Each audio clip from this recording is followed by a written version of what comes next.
लग्नाचे दागिने म्हणजे श्रीमंत पेशवाई दागिने, नाशिकचे सुप्रसिद्ध सराफ मयूर अलंकार सराफ।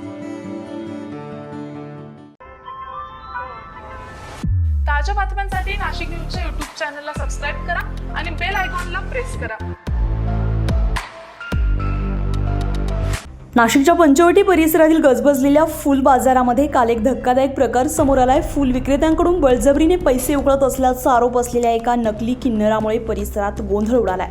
मिळालेल्या माहितीनुसार संबंधित व्यक्ती गेल्या अनेक दिवसांपासून फुल विक्रेत्यांना त्रास देत होती आणि जबरदस्तीने पैसे मागत असल्याच्या तक्रारी होत्या। याच त्रासाला कंटाळलेल्या व्यापाऱ्यांनी आणि स्थानिक नागरिकांनी त्याला थेट जाब विचारलाय। सोनाली सकाळी फुल इधर उधर देख रे सामने सकाळी फुल बाजारामध्ये 5 वाजेपासून 7 वाजेपर्यंत मागत होता 50-50 100-100 तिकडे उधर मुकर बायांकडे चड्डे सोडून 50-50 100 मागत। मला फोन आले, मी झोपेला असले फोन उचलले, मला लोक घरी बोलवायला आले, तर मी आल्यानंतर याला पकडायला मारले धरून।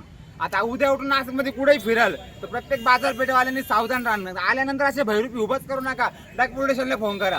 आता इथून तो पुढे जाईल बाहेर, नाशिकच्या कोणत्या किन्नरांच्या हाती लागेल ते म्हणतील सोनालीने मारलं, सोनालीने मारलं। सोनालीने का बरं मारलं, क्यों मारा देखो बोल, क्या क्या मांग रही थी तू? पॅन्ट खोल के मांग रही थी, ऐकलं? त्याच्यामुळे त्याला मारलंय मी। त्याचा फोन जमा केला तर तो फोन घेऊन त्याच्या गुरुला फोन लावते पहिले। वाद वाढल्यानंतर परिस्थिती चिघळली आणि संतप्त जमावाने संबंधित व्यक्तीला चोप दिलाय। हा संपूर्ण प्रकार पंचवटीतील गजबजलेल्या फुल बाजारात घडल्यानं काही काळ परिसरात तणावाचं वातावरण निर्माण झालेलं होतं। सध्या या प्रकरणाची पुढील चौकशी ही पोलिसांकडून सुरू आहे। संजय परमार, नाशिक न्यूज, नाशिक। ताज्या बातम्यांसाठी नाशिक न्यूजच्या YouTube चॅनलला सबस्क्राईब करा आणि बेल आयकॉनला प्रेस करा।